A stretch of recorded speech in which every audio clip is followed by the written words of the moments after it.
Pegue aí, por favor, a Escritura Sagrada.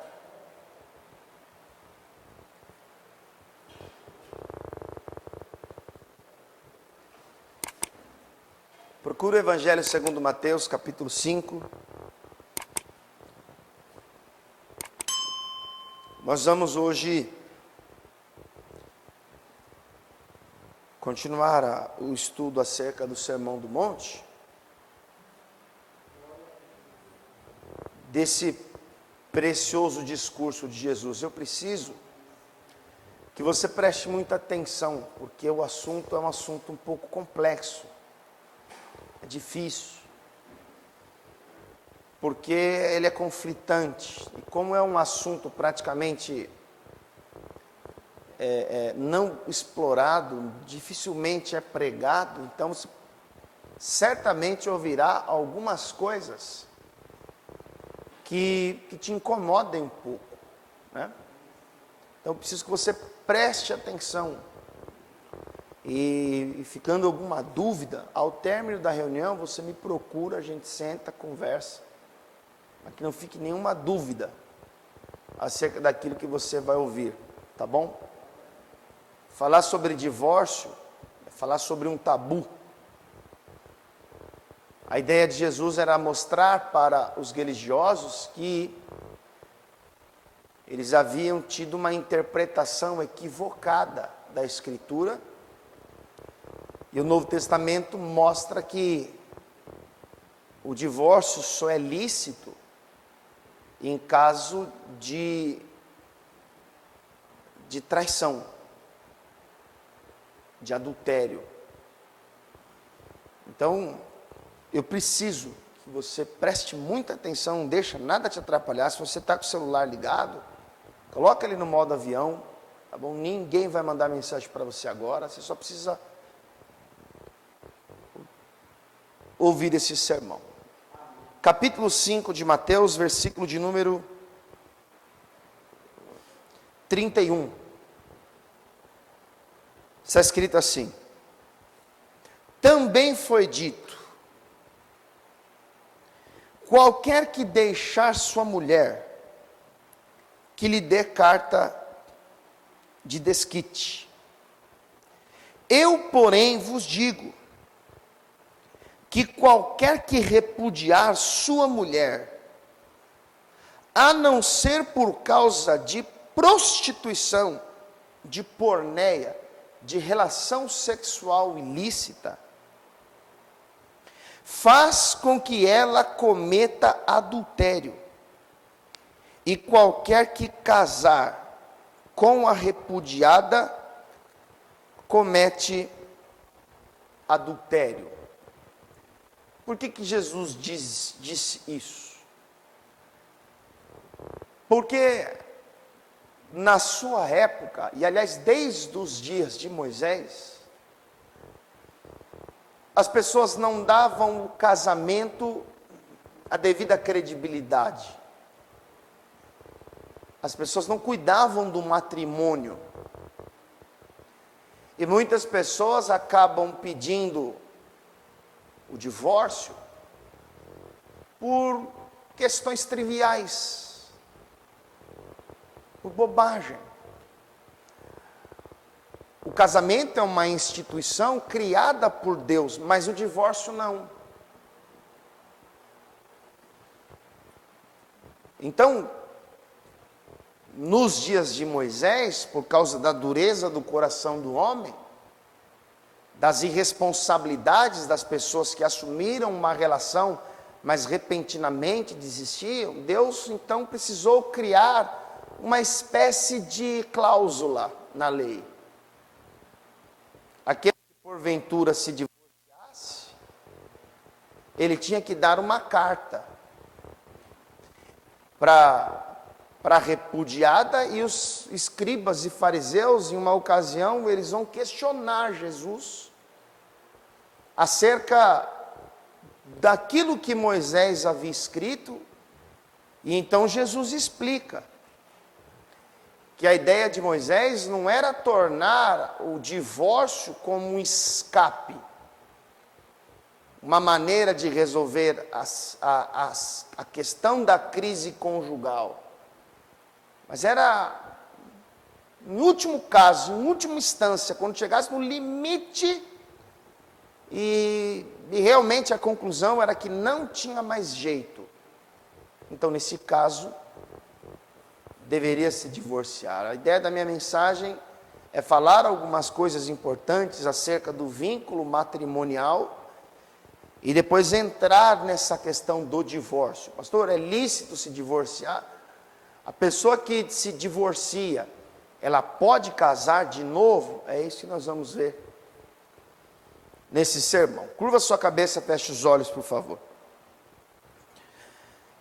Pai, te agradecemos mais uma vez, porque o Senhor nos deu a oportunidade de voltarmos a este lugar, para lhe prestar culto, para lhe prestar homenagens, para reverenciá-lo, Pai. Esse é o momento de nós ouvirmos a Tua voz, ouvirmos a pregação do Evangelho, e mais uma vez eu coloco a minha vida nas Tuas mãos, peço que o Teu Espírito Santo fale ao coração deste meu irmão, dessa minha irmã, de todas as pessoas que estão acompanhando essa pregação, onde quer que elas estejam. Que o Senhor cumpra todos os propósitos que o Senhor tem a realizar através dessa mensagem, Pai.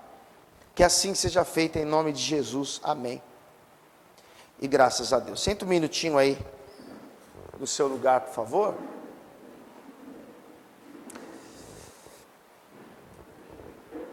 Jesus, ele está dando continuidade a esta importante sessão do Sermão do Monte, onde ele provavelmente percebe que algumas pessoas não haviam assimilado muito bem o que ele diz acerca das bem-aventuranças. Então, Jesus vai dizer para eles: olha, eu não vim descumprir, invalidar, abrogar a lei, não, eu vim para cumpri-la. E então Jesus, ele começa a usar alguns mandamentos da lei, e mostrando aos seus ouvintes que eles tiveram uma interpretação equivocada acerca daquilo que Moisés havia dito. Então, Jesus vai dizer: vocês ouviram o que foi dito, não matarás? Eu, porém, vos digo que qualquer que se encolerizar contra o seu irmão, por qualquer motivo, então esse já será julgado por isso. Ele está querendo tratar da cólera, da ira do coração humano. E logo em seguida Jesus, ele cita um outro mandamento, dizendo: vocês ouviram o que foi dito, não adulterarás? Eu, porém, vos digo que qualquer que se atentar para uma mulher com cobiça, com desejos ilícitos no seu coração, já cometeu adultério com ela. Então, Jesus, nas duas questões, ele está querendo mostrar os problemas do interior do coração do homem. E depois de ter falado da ira, da cólera, da revolta no interior do coração do homem, depois de ter falado da questão do adultério, então Jesus, ele começa a falar acerca do divórcio. E antes de nós entrarmos no texto, eu queria que você parasse e pensasse em algumas coisas. No início da criação, quando a terra era sem forma e vazia, Deus, com o poder da sua palavra, ele mandou e tudo se fez. Ordenou e logo tudo apareceu. Deus disse: haja luz, houve luz, e Deus viu que isso era bom. Deus ordenou que fossem feitos luminares. O sol marcaria o dia, a lua marcaria a noite. Deus viu que isso era bom. Então Deus disse que a terra deveria produzir os seus vegetais, a árvore que daria fruto, e assim aconteceu. E Deus viu que isso era bom. Logo, as águas produziram os seus seres, as aves surgiram voando. Deus viu que tudo isso era bom e então no 6º dia da criação, Deus, com as suas próprias mãos, do pó da terra ele formou o homem, soprou nas suas narinas o fôlego de vida, e então o homem foi feito alma vivente. E quando Deus viu isso, Deus viu que era muito bom. Fez o homem à sua imagem e semelhança. Compartilhou com ele os seus atributos, as suas características, sabedoria, bondade, pureza, justiça.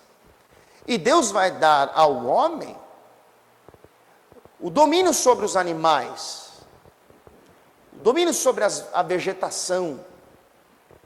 Só que apesar de tudo estar muito perfeito, porque afinal de contas quem fez foi Deus, alguma coisa não estava boa. A Bíblia diz em Gênesis 2:18, não é bom que o homem esteja só. Apesar de ter domínio sobre as coisas, Deus viu que o homem era um ser sozinho. Então o que Deus faz? Deus ele faz com que Adão pegasse num sono profundo, e da sua costela, Deus vai tirar um pedaço de carne que dará origem à mulher. Por que Deus não tirou a mulher da cabeça de Adão? Porque a mulher não foi feita para estar acima do homem. Por que Deus não tirou um pedaço da sola do pé? Porque a mulher também não foi feita para ser pisada pelo homem.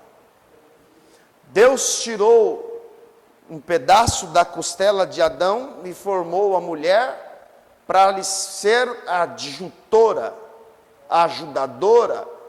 Então o lugar da mulher é ao lado do homem. E lá em Gênesis capítulo 1, versículo 24, depois de Deus ter feito aquela obra preciosa, ele vai dizer então, deixará o homem, o seu pai, a sua mãe, e unir-se-á à sua mulher, e serão dois uma só carne. Na criação, Deus então estabelece a união conjugal, monogâmica, indissolúvel e heterossexual. Deus não fez um homem e um homem. Deus não fez um homem e duas mulheres. Deus não fez dois homens e duas mulheres. Deus fez um homem e uma mulher. E ali Deus ele estabelece a relação conjugal heterossexual, homem e mulher, monogâmica, duas pessoas, e indissolúvel, ou seja, não se separa mais. E então ele diz, deixará o homem o seu pai e a sua mãe. Aí você tem que pensar, quando Deus diz deixará o homem o seu pai e sua mãe, Adão não tinha mãe, e nem pai, assim como a mulher. Deus foi tão bom que Adão teve uma mulher, mas não teve sogra. Mas então por que Deus diz deixará o homem o seu pai e a sua mãe? Porque aquilo ali é uma instituição estabelecida por Deus que vai durar por toda a história da humanidade. O casamento foi feito por Deus para ser vivido entre homem e mulher. E então Deus deu a ordem ao casal para que eles se multiplicassem, para que eles enchessem a terra. E assim, no princípio, na criação, esse é o modelo. O modelo é qual? Como Deus fez. Quando o homem se une à sua mulher, ele então inicia um novo ciclo na sua vida. Presta atenção nisso. Deus disse, deixará o homem o seu pai e a sua mãe. Aquela criação aqueles ensinamentos, aquele colinho de mamãe, aqueles preciosos conselhos foram bons, duraram até a formação do seu caráter, os princípios e valores que ele aprendeu foram bons, mas quando o homem se une ao matrimônio, este ciclo se encerra. E então ele passa a viver um novo ciclo da sua vida, pois agora ele é o homem da casa. Ela é a mãe de família. Ela é a dona da casa. E o casamento, meus amados irmãos, ele é repleto de desafios. O casamento não vem pronto. É algo que se constrói, dia após dia. Se você ainda não é casado, talvez você já foi numa celebração de casamento, ou você que já é casado vai se lembrar que um dia você declarou isso, quando o ministro, na parte final da relação, ele põe o microfone para você repetir algumas palavras, e você disse assim: eu prometo te amar, te respeitar, todos os dias da minha vida, na alegria, na tristeza, na saúde, na doença, na riqueza, ou na falta dela, até que a morte o separe. Então, o laço matrimonial do casamento é selado por Deus, independente em qual seja a religião que ele foi instituído. E a palavra de Deus diz que aquilo que Deus uniu, não separa o homem. Aí a pessoa pode dizer: ah, pastor, mas no meu caso, não foi Deus que uniu. Por quê? Ah, porque eu casei numa outra religião. Porque eu casei não foi numa igreja cristã. Quando o laço matrimonial é feito no candomblé, na umbanda, em qualquer que seja o lugar, há um selo da parte de Deus.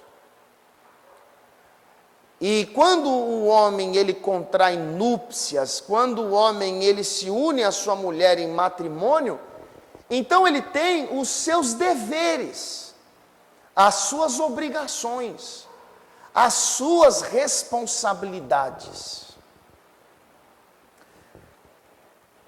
Nos dias de Moisés, o casamento estava banalizado. As pessoas estavam perdendo o interesse facilmente. E por qualquer motivo, elas procuravam se desvencilhar do cônjuge. Quando você olha, por exemplo, para o Novo Testamento e percebe as instruções que são dadas acerca do matrimônio, você percebe a seriedade e como o matrimônio ele é enxergado da parte de Deus. Paulo, por exemplo, em Efésios capítulo 5, ele orienta a igreja acerca daquele que era o dever do marido e o dever da esposa nessa relação conjugal. Eu quero que você vá comigo para a carta de Paulo aos Efésios, capítulo 5, para mim te mostrar isso aqui. Efésios capítulo 5. Se você ainda não casou, se você é solteiro, solteira, dobre a sua atenção com o que você está ouvindo. Porque casamento não é para todo mundo. Casamento não é algo que todo mundo deve desfrutar. Tem pessoas que são muito mais felizes sozinhas, mas que às vezes decidem se aventurar numa relação conjugal e se frustra. Porque o casamento é uma via de mão dupla. Você não casa para ser feliz, você casa para fazer o cônjuge feliz. Então, dentro das obrigações matrimoniais, Quando os princípios são feridos, quebrados, a relação começa a sofrer um desgaste. Por isso que Paulo sente o dever de instruir a responsabilidade que cada um tem na vida conjugal. É fácil nós pararmos e pensar, por exemplo, que o homem, por ser o cabeça da mulher, ele tem a missão de proteger, prover, cuidar das emoções e do sentimento da mulher, que é o vaso mais frágil. Isso é dever do homem. Paulo encontrou uma maneira de ensinar os cristãos de Éfeso, dizendo que o amor do marido para com a esposa deve ser exatamente como o amor que Cristo tem para com a igreja. Capítulo 5, versículo 22, aliás, versículo 25, presta atenção nisso aqui. Efésios 5, 25. Vós, maridos, amai vossa mulher como também Cristo amou a igreja e a si mesmo se entregou por ela. O que Paulo está querendo dizer? Eu vou mostrar para vocês qual deve ser a dimensão do amor que o marido tem que ter com a esposa. Aí ele diz a dimensão do amor. Qual? Cristo se entregando pela igreja. E aí você deve entender que o amor, ele é um sentimento de dedicação. O amor, ele vai além de palavras bonitas. O amor, ele é evidenciado através das práticas, dos atos, da conduta, do cuidado, do dia a dia. E quando Paulo diz, amai a vossa esposa como Cristo amou a igreja, você tem que pensar no seguinte: como é que é a igreja? A igreja cai toda hora. A igreja peca. A igreja muitas vezes se rebela. E apesar disso, Cristo a ama. Então Paulo está querendo dar a ideia de um amor incondicional. Como assim? Você casou com uma princesa. Naquela cerimônia, você olhou para aquela mulher, você até chorou, tão bonita que ela estava. Mas aí, você vai começar a conviver com uma pessoa que não vai estar com aquela maquiagem bonita todos os dias. E aí você vai acordar com ela, você vai olhar para ela e vai perceber que você não tinha esse costume. Né? Algumas coisas são diferentes daquilo que você imaginava. Você vai começar a conhecer defeitos que até então você nunca imaginou que iria contemplar. Mas ainda assim, o dever como marido é amar a esposa exatamente como Cristo amou a igreja, a ponto de entregar a sua vida por ela. Versículo 27. Para apresentar a si mesmo igreja gloriosa, sem mácula, nem ruga, nem coisa semelhante, mas santa e irrepreensível. Então, qual que é a ideia de Paulo? É mostrar que o marido deve trabalhar, deve agir, deve cuidar para que a esposa esteja com ele vivendo um matrimônio santo, puro, limpo. Versículo 28. Assim como, de maneira irrepreensível, incondicional, devem os maridos amar a sua própria mulher, como a seu próprio corpo. Quem ama a sua mulher, ama-se a si mesmo, porque nunca ninguém aborreceu sua própria carne, antes a alimenta e sustenta, como também o Senhor a igreja. Versículo 30, porque somos membros do seu corpo.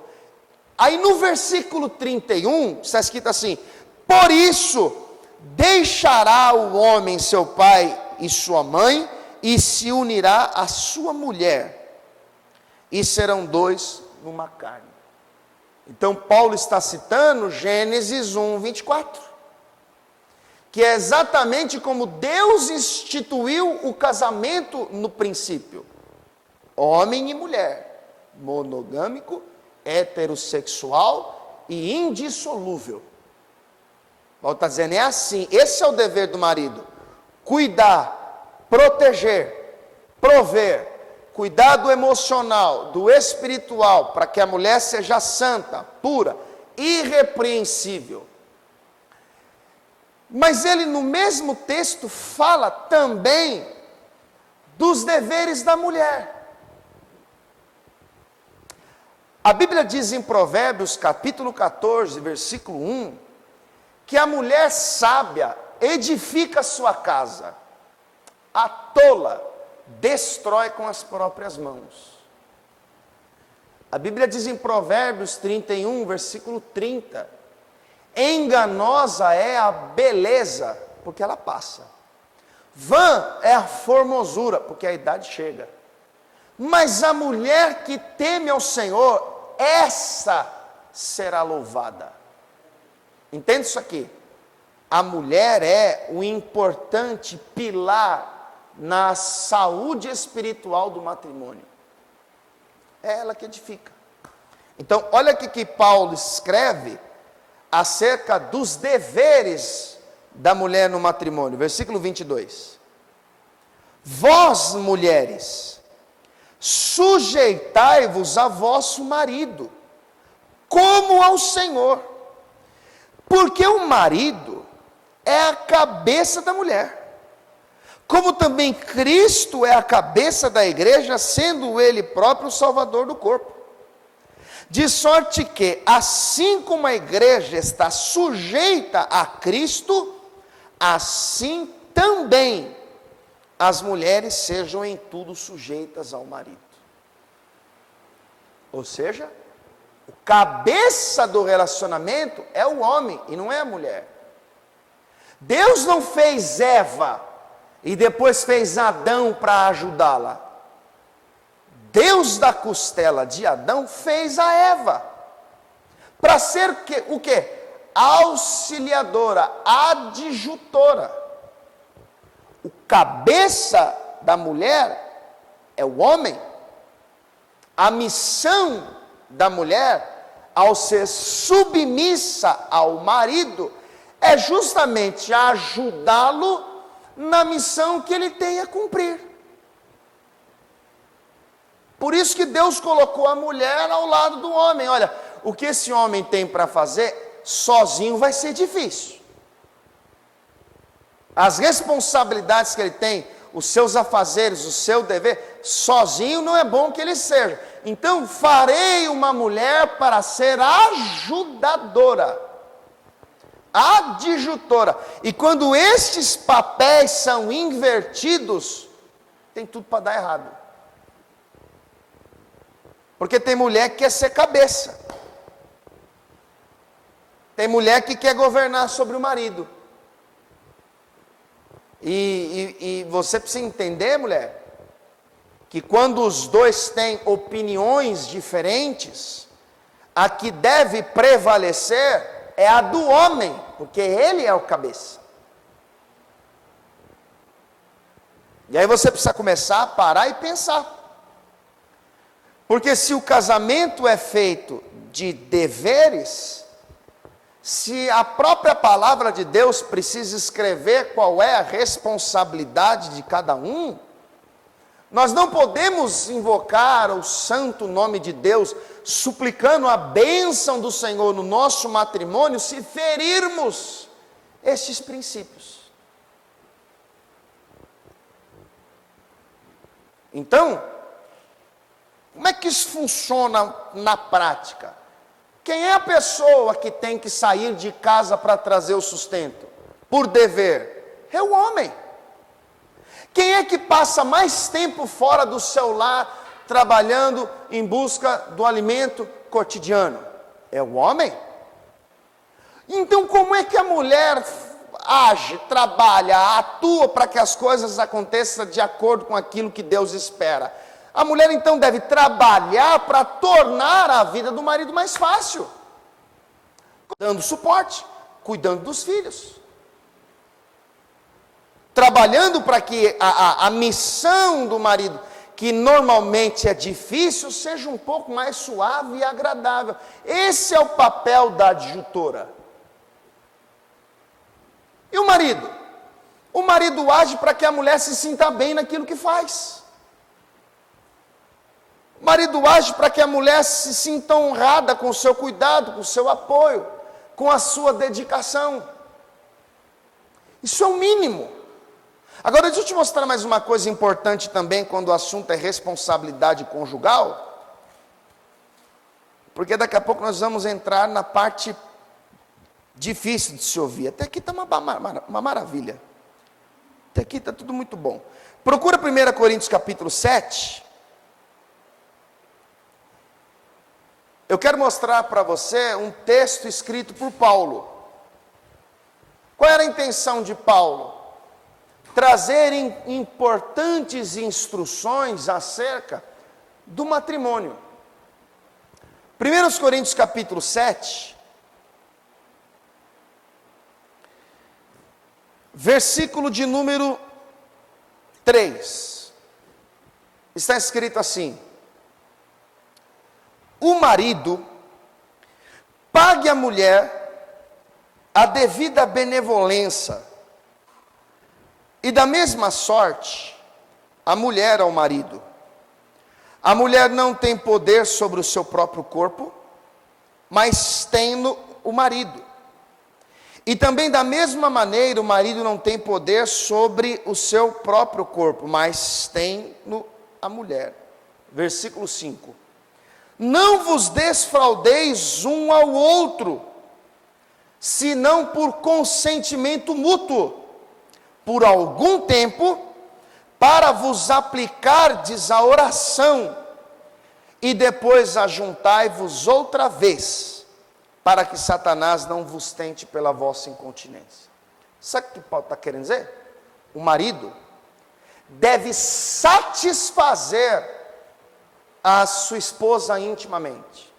E da mesma maneira, a esposa deve pagar ao marido a devida benevolência, satisfazê-lo nas suas relações íntimas. Você precisa entender que o sexo fora do casamento é pecado. O sexo dentro do casamento é mandamento. O homem não tem direito de dizer não para sua esposa. Da mesma maneira, a sua esposa não tem o direito de dizer não para o seu marido. O que Paulo está querendo ensinar? Homens, satisfaçam as vossas esposas intimamente. Mulheres, satisfaçam o vosso marido intimamente. Eu vou ler o mesmo texto na tradução NVT, Nova Versão Transformadora. O texto diz assim: o marido deve satisfazer as necessidades conjugais de sua esposa, e a esposa deve fazer o mesmo por seu marido. A responsabilidade do matrimônio, ou seja, marido, não deixe sua mulher passar vontade. Mulheres, não deixe o seu marido passar vontade. Satisfaça, meu irmão, e esse é um grande tabu que existe na vida de muitos. Isso é uma destruição, porque o diabo ele trabalha para que o homem busque relações ilícitas, mas quando ele casa e torna-se legítimo a sua vida sexual ativa dentro do matrimônio, então ele trabalha para que não haja mais nada. E se você observar o versículo 5, diz assim: não privem um ao outro de terem relações, a menos que ambos concordem em abster-se da intimidade sexual por certo tempo, a fim de se dedicarem de modo mais pleno à oração. Depois disso, unam-se novamente, para que Satanás não os tente por causa da sua falta de domínio próprio. Sabe o que Paulo está dizendo? Se você, homem, não der conta do recado, se você não tem atração e interesse pela sua esposa, a mulher que você se casou, o diabo vai arrumar embaraço para você. Entendeu? A mulher diz não, e aí você precisa parar e pensar, porque às vezes a mulher pensa assim, pastor, mas meu marido é tão sossegado, sabe? A hora que eu penso, já dormiu. Não toma remédio. Vai no médico, faz um tratamento. Tem tantos métodos hoje que facilitam a vida. Às vezes a mulher, não chega perto, estou com a minha cabeça doendo. Não faça isso não. Você está atraindo uma ruína para a sua relação conjugal. E quem se abstém sem o consentimento do parceiro, está pecando. Está cometendo um delito grave, porque Satanás entra na história. E aí está lá a santa passando vontade, e aí o diabo começa a mexer com o emocional, e começa a trabalhar a cobiça, de modo que a pessoa ela corre o risco de entrar num processo de tentação, porque está passando vontade. É por isso que Paulo está dizendo, a intenção de Paulo é qual? É tratar da pureza da igreja. Então, com a instrução que ele dá, satisfaçam-se um ao outro. Ninguém tem o direito de dizer não. A única possibilidade que existe de se privarem da relação íntima é por consentimento mútuo, por um tempo, para se aplicar a oração e depois, o mais rápido possível, voltem a ter relação. E por que eu precisei dar toda essa volta para chegar na questão do divórcio? Porque quando esses princípios não são correspondidos por uma das partes, a tendência é que a relação parta para um desgaste muito grande. Aí um começa a olhar para o outro e observar o que ele deveria fazer e não faz. O que ele deveria cumprir e não cumpriu. E muitas vezes a mulher está esperando do marido postura, força, vontade para ir à luta, trabalhar, mas o cara quer dormir até tarde. E as contas vão se atrasando, vão se acumulando. Ela olha para ele esperando uma proteção, uma segurança, mas é um banana, é um frouxo. Então a mulher começa a se sentir insegura, desprotegida, sem cuidados. E aí eu volto a dirigir a palavra aos solteiros. Presta atenção no que você vai fazer. Toda mulher, ao olhar um homem e pensar em contrair núpcias, ela precisa se atentar e observar qual é ou como é a relação dele com o pai, com a mãe. Se o camarada sabe trocar a resistência do chuveiro, se é um cara que acorda cedo para ir trabalhar, se ele paga as contas em dia, se ele tem responsabilidades dentro da sua casa. Nós vivemos na cultura evangélica uma afobação, porque tem que casar, porque é crente, não pode namorar por muito tempo. E então as pessoas vão quebrando princípios, vão jogando as coisas para debaixo do tapete, e ela tem na sua mente que ela precisa casar para não pecar, e aí escolhe mal. E vai passar a vida oprimido, se lamentando, triste, porque as coisas não dão certo. Então, irmã, se você não tomar cuidado, você vai ter que pedir esmola para dois. Porque se o cara não gosta de trabalhar sendo solteiro, o cara não vai querer trabalhar para te sustentar, não. O cara tem que olhar para a mulher e procurar saber se ela é uma boa filha. Se ela ajuda a mãe e o pai nos afazeres domésticos. Se ela gosta de cozinhar. Ele precisa estar atento.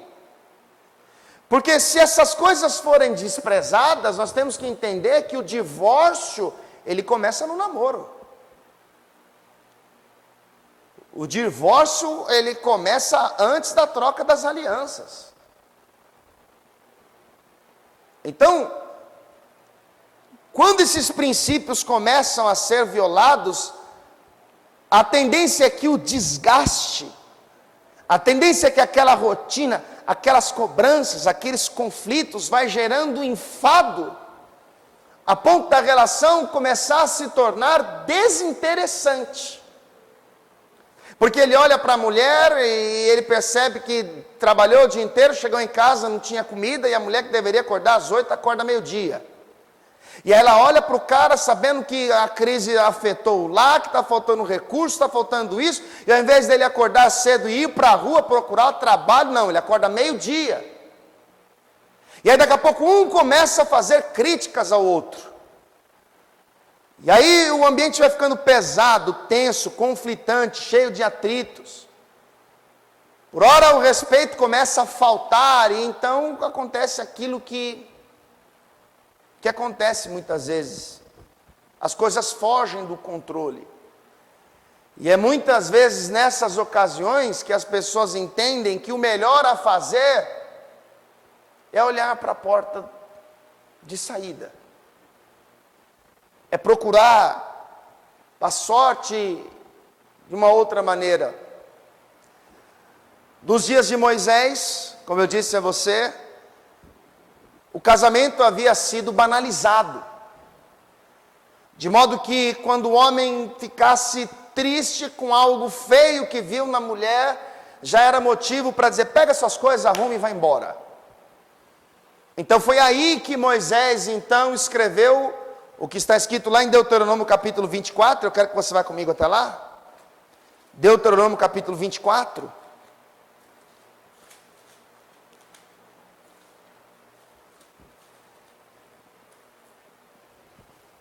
Esse vai ser o texto da lei, que Jesus mostra a interpretação equivocada dos religiosos. Deuteronômio capítulo 24, versículo 1 diz assim: quando um homem tomar uma mulher e se casar com ela, então será que, se não achar graça em seus olhos, por nela achar coisa feia, ele lhe fará escrito de repúdio, e lhe dará na sua mão e a despedirá de sua casa. Olha o que está escrito. Se o cara casou, a mulher não achou graça em seus olhos, e ele viu nela alguma coisa feia, algo vergonhoso é o sentido no original hebraico. Ele ficou envergonhado com algo que viu. Então, ele era obrigado a procurar um escriba, e então conseguir uma carta de divórcio. Agora a ideia não é legalizar o divórcio, mas é justamente mostrar a responsabilidade de um matrimônio que naqueles dias estava banalizado. Porque se você observar a sequência do texto, versículo de número 2, está escrito assim: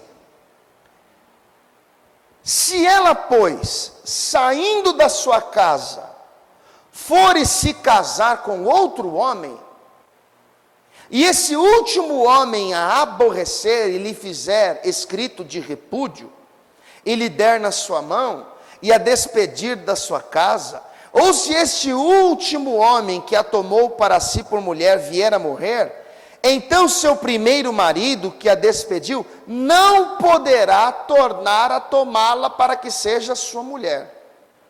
Então o que ele está escrevendo aqui? A mulher se divorciou de um homem, e aí ela se casa com um segundo homem. Só que este segundo homem também não quis ficar com ela. E então ele deu uma outra carta de divórcio para ela. E então ela pode ter pensado em voltar para o primeiro marido. Não pode. E a ideia do texto é justamente fazer com que o homem pense mais de uma vez antes de vir ao divórcio. A ideia era fazer o cara pensar. Você pode abrir mão dessa mulher e depois lá na frente querê-la de volta. Então a ideia não é criar um subterfúgio para as crises conjugais. A ideia não é legalizar uma situação mostrando para o homem que a melhor alternativa é buscar uma carta e se divorciar. A Bíblia diz em Malaquias 2,16 que Deus odeia o divórcio. Então, os escribas e fariseus, eles tinham uma interpretação equivocada acerca do texto. Deixa eu dizer uma coisa para você. No primeiro século, haviam 2 rabinos que eram muito bem conceituados. E esses homens formaram 2 escolas muito conhecidas que tinham interpretações diferentes acerca do que diz respeito a por nela achar coisa feia. E um desses rabinos, um homem chamado Hilel, ele tinha uma interpretação liberal e ele dizia que o homem pode repudiar a sua esposa por qualquer motivo.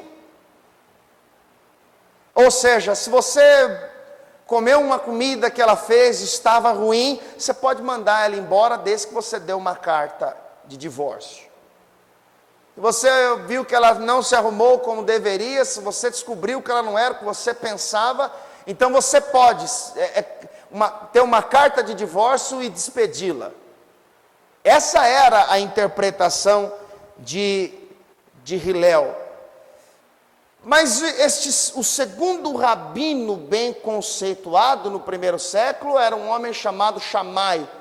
E na interpretação de Shammai havia mais rigor.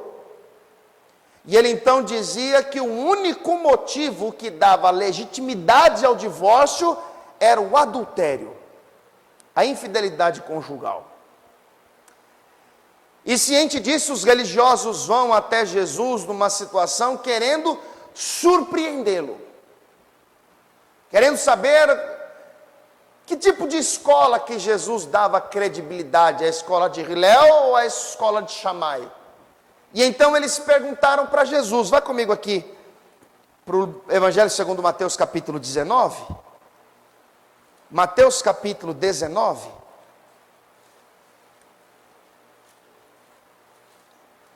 veja o que está escrito a partir do verso de número 3.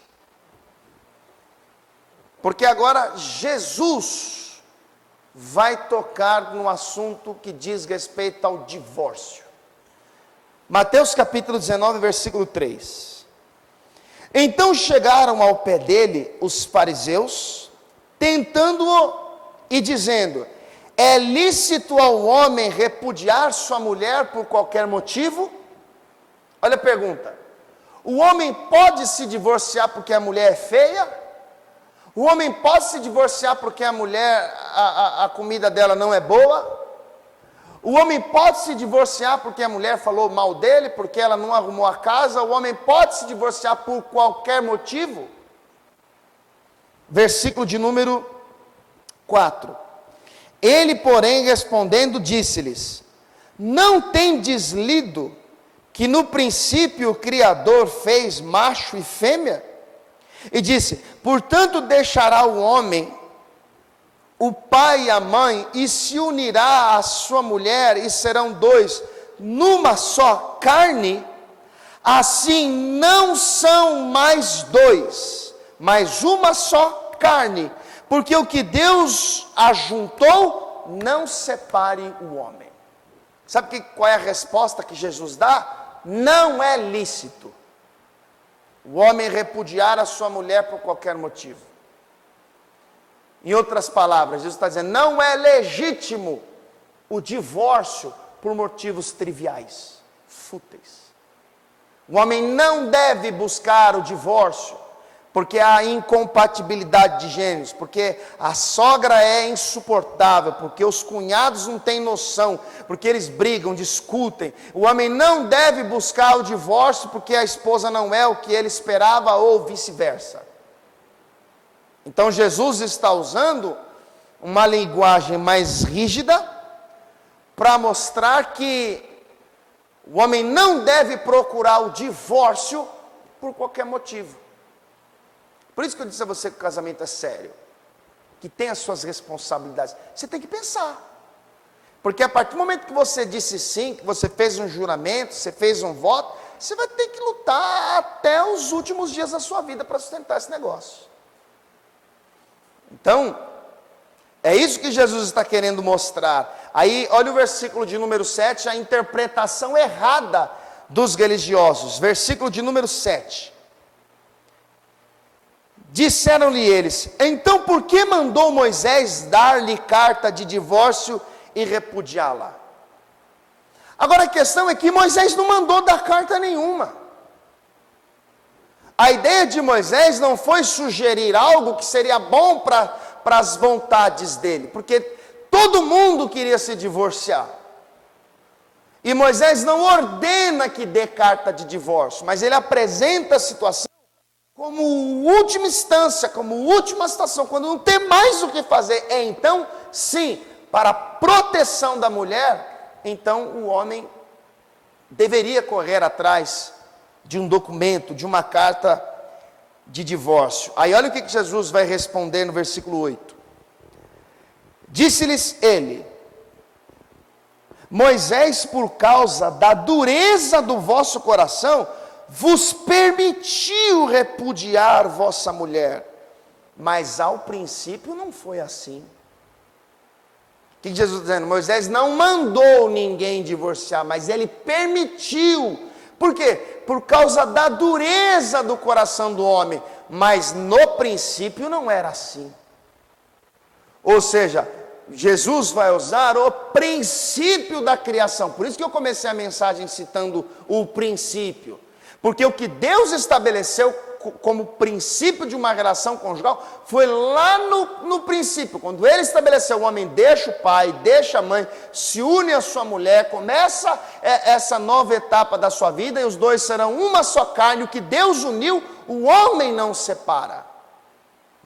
Mas então o homem caiu, se degradou moralmente, endureceu o seu coração, e por causa da dureza do coração do homem, então Moisés não ordenou, mas ele permitiu uma carta de divórcio.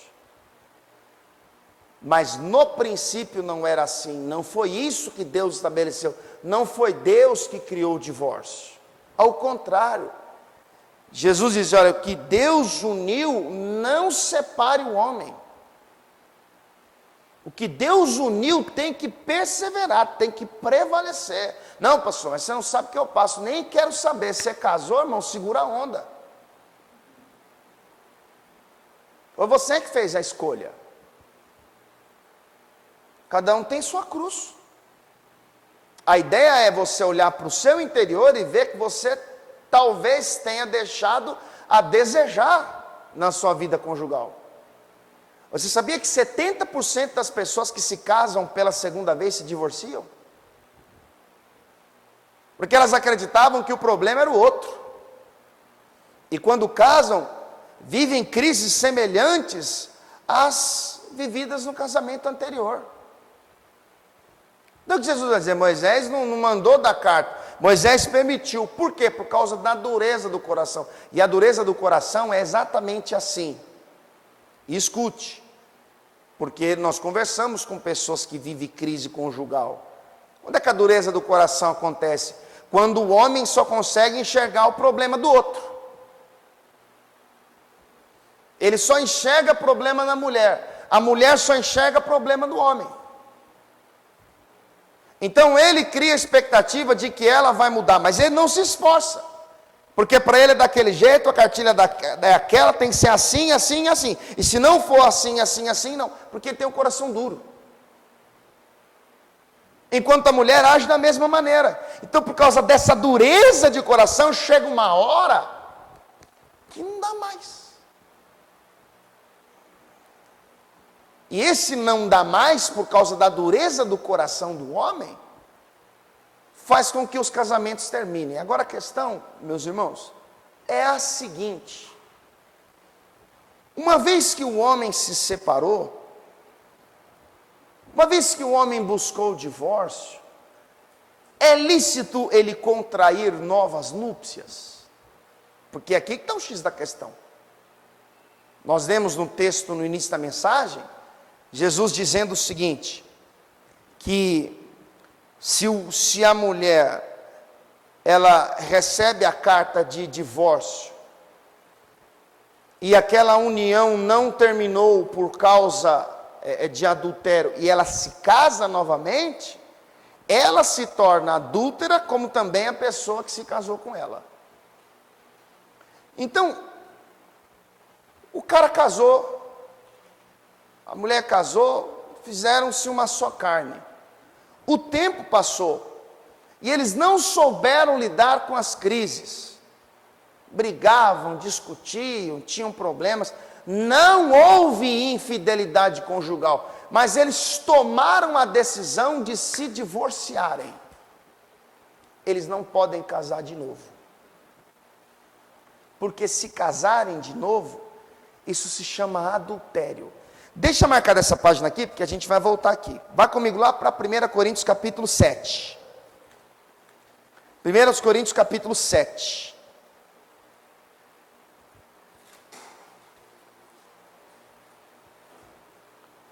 Nós vamos fazer a leitura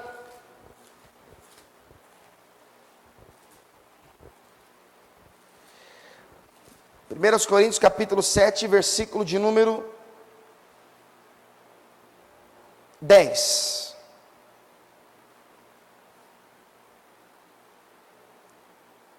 Versículo 8, está escrito assim, ó, digo porém aos solteiros e às viúvas, que lhes é bom se ficarem como eu, solteiro.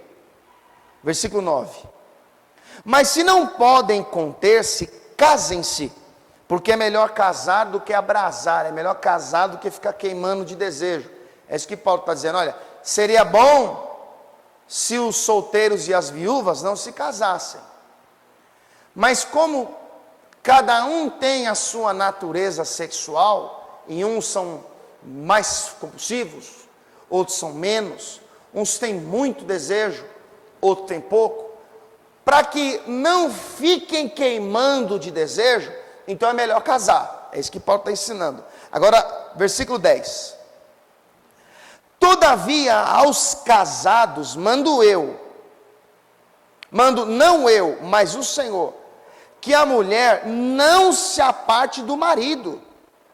Se porém se apartar, que fique sem casar, ou que se reconcilie com o marido, e que o marido não deixe a mulher.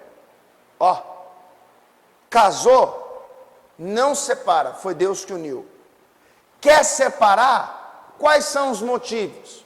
Incompatibilidade de gênios, problema com a sogra, impaciência, ele é muito grosso, estúpido, rígido, e escolheu separar, desistiu, não vai lutar, não pode casar. Porque você precisa entender que quando o homem se faz com a mulher uma só carne, a ligação é física e não espiritual. Então, se a ligação é física, o juiz pode assinar um papel, o advogado pode fazer o que for, pode até separar de corpos, mas continua uma carne. Por que continua uma carne? Porque é uma ligação. A única coisa que dá legalidade a um divórcio é a infidelidade sexual. Volta aqui para o capítulo 6 de 1 Coríntios, para me te mostrar isso aqui. Rapidinho. 1 Coríntios capítulo 6. Versículo de número 16. Está escrito assim. 1 Coríntios 6,16. Ou não sabeis que o que se ajunta com a meretriz, com a prostituta, faz-se um corpo com ela? Porque serão, disse, dois, uma só carne. Opa! Então, quando há o adultério, o marido que é uma só carne com uma esposa, ele se relaciona com uma terceira pessoa, com uma meretriz, uma prostituta, então ele se faz uma carne com a prostituta, logo o vínculo matrimonial é desfeito. Por isso que a legitimidade para contrair novas núpcias após um divórcio, quando ele é feito em caso de adultério. Enquanto não há legitimidade, o homem fica ligado à mulher e vice-versa. Por mais que saia o divórcio, por mais que ele mude de casa. Se não houver infidelidade conjugal, a instrução que a palavra dá é: lute pelo seu matrimônio. E você deve pensar que na lei, na antiga aliança, por que sempre quando alguém traía, o cônjuge, querendo ou não, ficava livre para casar? Porque a pena pelo pecado do adultério era a morte. Então traiu, morria apedrejado. Você lembra de João capítulo 8, quando trouxeram aquela mulher até Jesus? Qual foi o crime que ela era acusada? Ela foi pega no próprio ato adulterando. Então, o cônjuge que traiu, ele morria apedrejado. Então, logo, a parte fiel da relação estaria livre para contrair novas núpcias.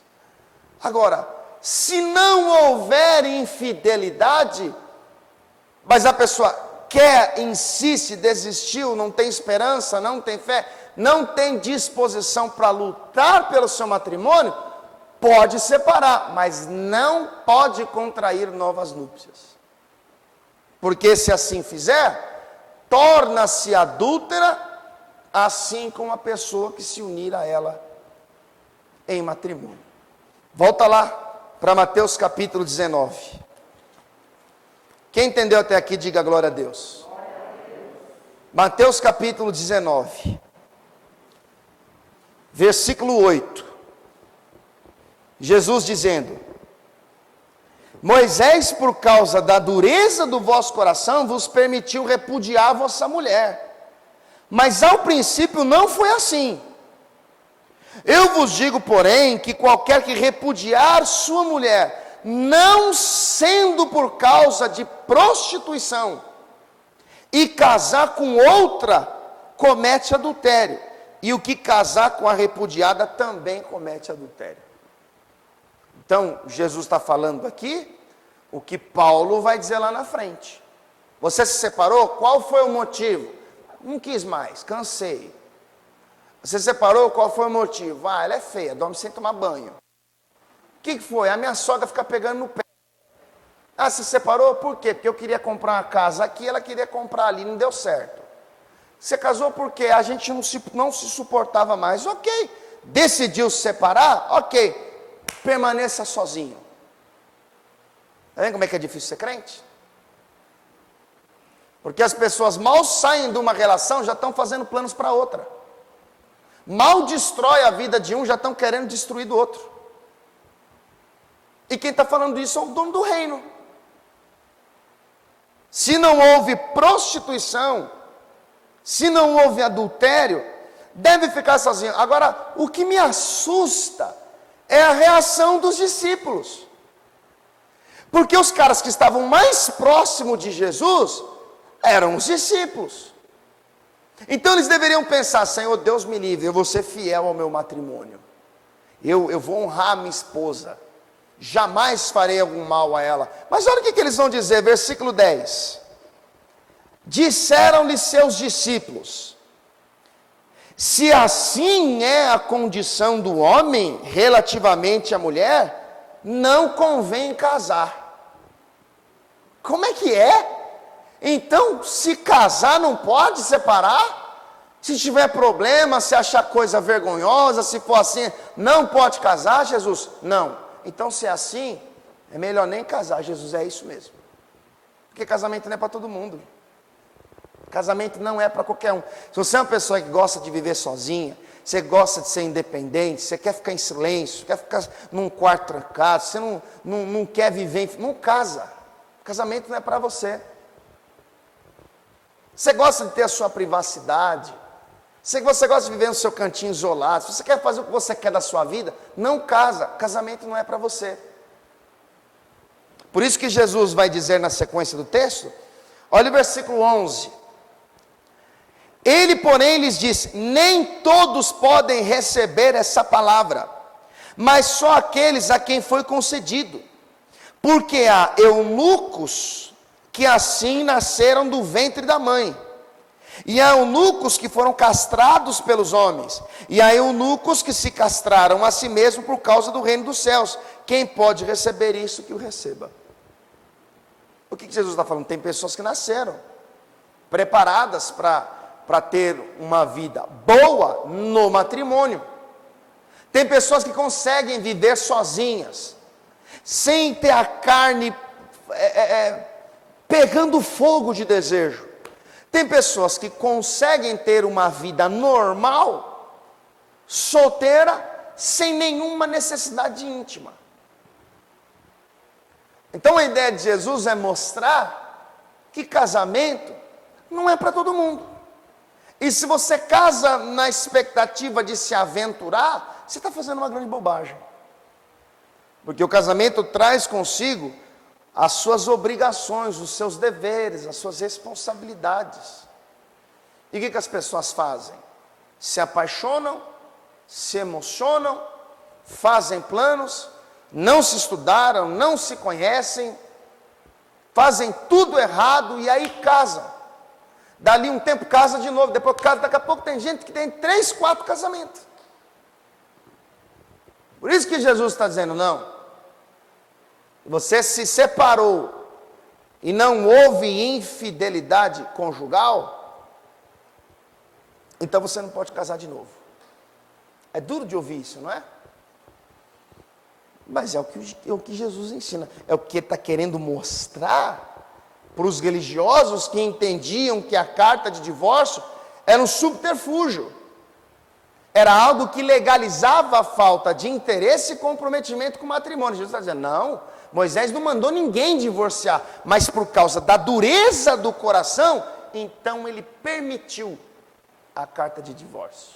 Ele permitiu a carta do divórcio. Agora deixa eu dizer uma coisa para você, porque até aqui não é novidade para ninguém. A maioria das pessoas que pelo menos leem a Bíblia entende. Agora talvez você tenha pensado: pastor, mas e quando o marido é crente e a mulher não? Ou a mulher é crente e o marido não?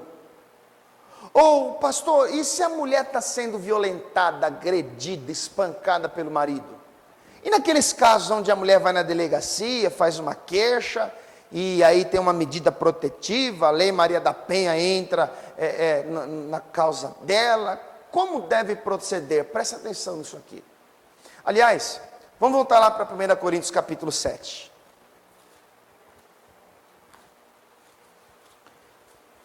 Porque o que acontece? A gente, quando ouve falar de divórcio, na cegueira da religião, muitas vezes, as pessoas são aconselhadas e submetidas a lutarem por um casamento que já extrapolou os limites da espiritualidade.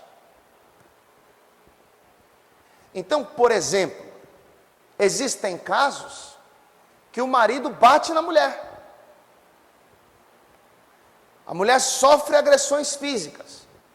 Ela chega num dia na igreja cheia de maquiagem porque há escoriações no rosto.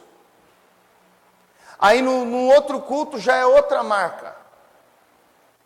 Aí num dia ou outro o marido tentou enforcar, ela está cheia de arranhões. Ou vice-versa. Como é que a igreja deve agir? O pastor deve aconselhar essa pessoa, dizer: não, irmão, aguenta firme aí, você não vai morrer, ele vai estrangular, você vai ficar na UTI, mas quando você estiver entre a vida e a morte, Jesus vai converter seu marido. Não, irmãos. Olha o que Paulo escreveu no capítulo 7 de 1 Coríntios, versículo 12.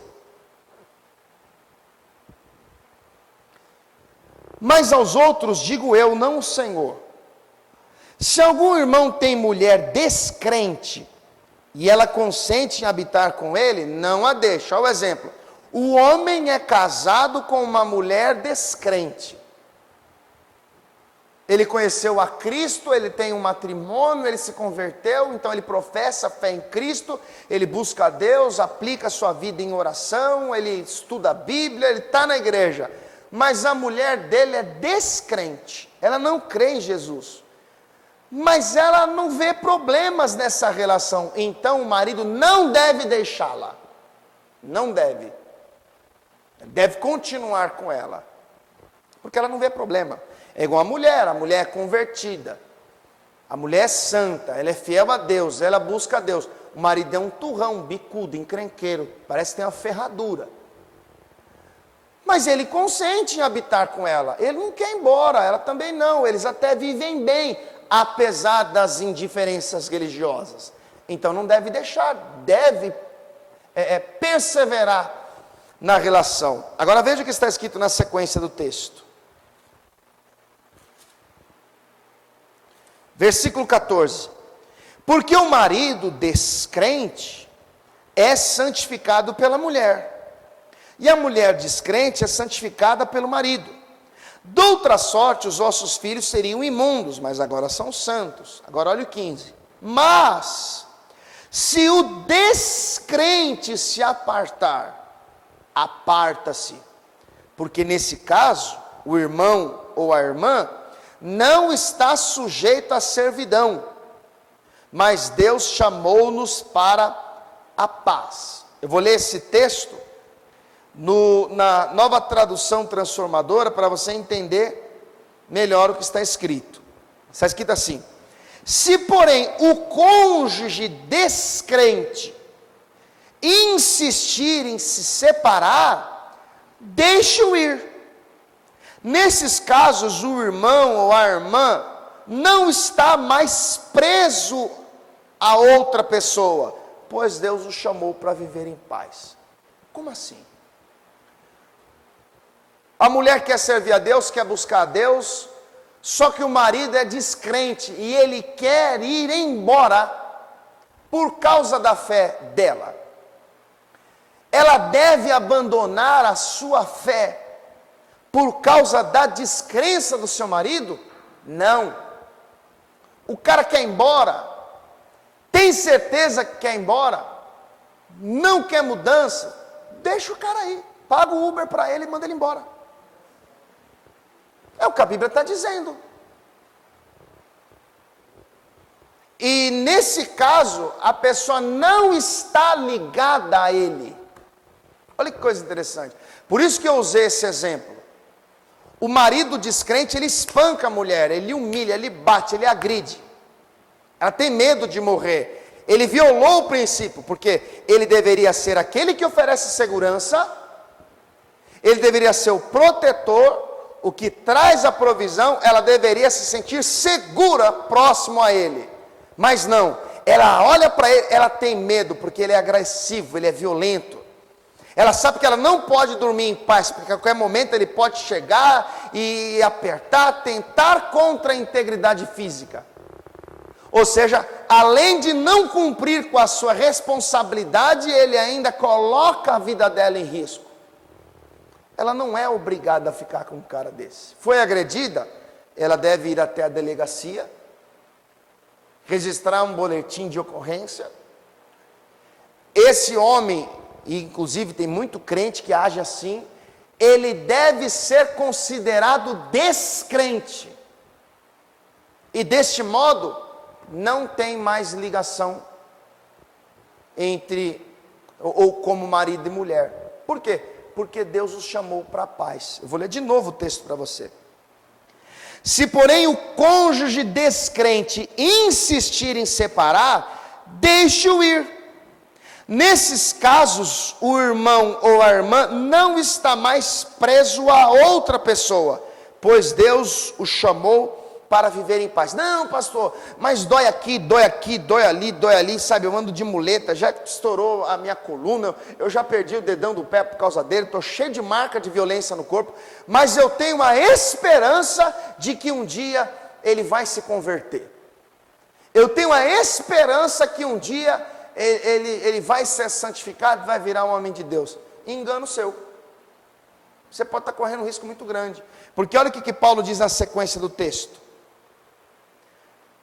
Você, esposa, como sabe que seu marido poderia ser salvo por sua casa, por sua causa? E você, marido, como sabe que a sua esposa poderia ser salvo por sua causa? Versículo 16, nessa tradução mais atual. Porque de onde sabeis, ó mulher, que salvarás teu marido? Ou de onde sabeis, ó marido, se salvarás tua mulher? Então, o que Jesus ensina? Que a única legitimidade do divórcio está na infidelidade sexual. Agora pare e pensa, o que dói mais?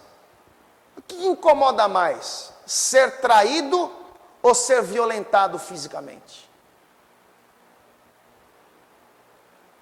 Porque qualquer pessoa que vai até um pastor ou um líder e conta a sua história, a maioria deles vai dizer, irmão, não importa se você está apanhando, não importa se você já perdeu todos os dentes da boca, não importa se ele já ameaçou botar fogo na casa, não importa se ele tentou te atropelar, se ele tentou te sufocar com o travesseiro na cama, não importa, luta pelo seu casamento. Não é isso que a Bíblia ensina, não. Se não te respeita, você tem o direito de procurar o Estado, prestar uma queixa, uma denúncia, o agressor deve ser considerado como descrente e acabou, está livre para casar. É isso que a Bíblia ensina. Agora, não pastor, não aconteceu essas coisas não, graças a Deus, não houve nenhum tipo de agressão, muito menos adultério, eu estou separando porque eu estou enjoado de tudo, estou cansado, então fique sozinho, não pode casar de novo, porque se casar, está cometendo adultério. Isso é um tabu que há entre nós, isso é um tipo de assunto difícil de se falar por causa das controvérsias. Incomoda ouvir essas coisas, mas é uma realidade que precisa ser encarada. E se